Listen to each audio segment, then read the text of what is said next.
Afternoon, everyone. Sorry for the slight delay to starting. We've got a lot to get through today, so we'll try and get through each section as quickly as possible. Starting off with broadcasters and any internationals and agencies that are here. And we'll move on to embargoed for the papers. Andy. Jose, good afternoon. Hey. We'll start with some team news, please. Only Diego is injured. Everybody else is fine and ready. Mikel ready. Fabregas with the mask, but ready too. No problems. Is there any chance that Diego might not be able to make a full impact for you in what's left of the season? No. Will you certainly be back pretty quick? Certainly, sure. Do you Sure. know when? You know, I think we have 8 matches to play. If he plays 4, is normal. If he plays 3, is a little bit below what I am expecting. If he plays 5, is more than what I'm expecting. So I'm thinking about 4 matches to play. With the potential suspension that's hanging over Nemanja Matic and Cesc Fabregas, and bearing in mind that if they were booked for the weekend, the 2 opponents they would miss would be Arsenal and Manchester United, would you consider leaving them out this week? Will they both start? Yeah. Yeah. Do you speak to them about how they approach that game to make sure they don't get booked? Because It's the same way. It's always the same. We don't want books. We try not to get yellow cards during the match. We try to play football. To have an idea, in the last match, our opponent 22 fouls, we 5, and it's being like this for almost a season. If they have to make a foul for a yellow card, these fouls that you have to do it.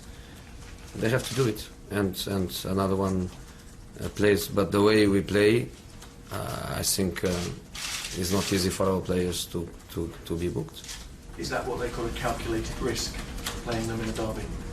Sorry? Is it a calculated risk to play them in the derby? The possibility of a booking is probably higher in that game, isn't it? The intensity of the game. You know, but the game is a 3 points game. So we need points, we need victories. We cannot choose matches. I don't think it makes any sense to think about some matches and not about others. This match is a 3 points match, and we have to play with our maximum power to try to get them. Is there an argument that this game is maybe a little bit more important for QPR because they are running out of time for points, but you could lose the game and still win the title? You know, we have to win every game. We have to win the next game, and we don't think about the points we have or the match we have in hand. We just think about the next match.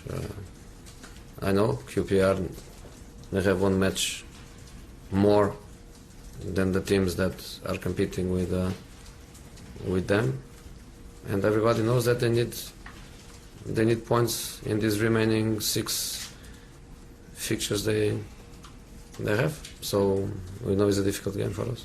Don't you only need to win 5 games to win the title then? Win 5 or win 4 and draw 2. Just a little bit better than after the game against Stoke, because after Stoke was about 5 victories and 1 draw, and now it's just 5 victories or 4 victories and 2 draw. So any point we do against QPR, our situation improves, but we need points. Which team in the chasing pack poses the biggest threat to Chelsea? All of them. Mathematically is open. Every team with less than 21 points distance to us mathematically is in the race, but being objective, a team with 7, 8, 9 points difference is obviously still in the race. Just on a player story that emerged this week, is it true that you've made a bid for Yoshinori Muto, a Japanese player? I don't make bids. I Their don't make president bids. And the player says Chelsea have made a bid. I don't think about it. I don't think about players. I don't think about next season. I don't think about after QPR. I just think about QPR and try to get the points we need, because it's a big objective for us to win the title. The timing of this story is very close to a Japanese tour and a new shirt sponsor, Yokohama Rubber. Do you think you would ever face a situation here where commercial interests would influence transfer policy? That's modern football. That's modern management. So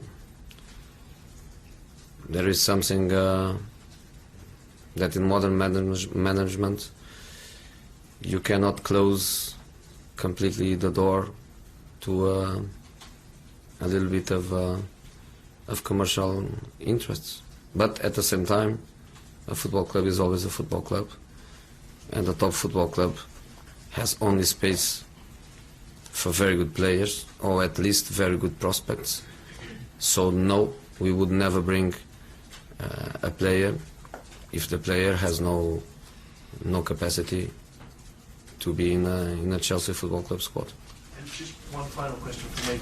The story this week of the retaken penalty a few days after the game finished, the England under-19 team, they went back and took a penalty because of a referee mistake. It's opened up a debate about re-refereeing of matches, taking it away from what the referees decide on the day. What precedent has that set, and what has that opened us up for in football, do you feel? I don't know. What happened? I don't think Jose's aware of the story, so maybe we'll just move on from that one. Jonathan? I think I'm right in saying you've never taken a Chelsea side to training before. No. What are you expecting? It's going to be hostile?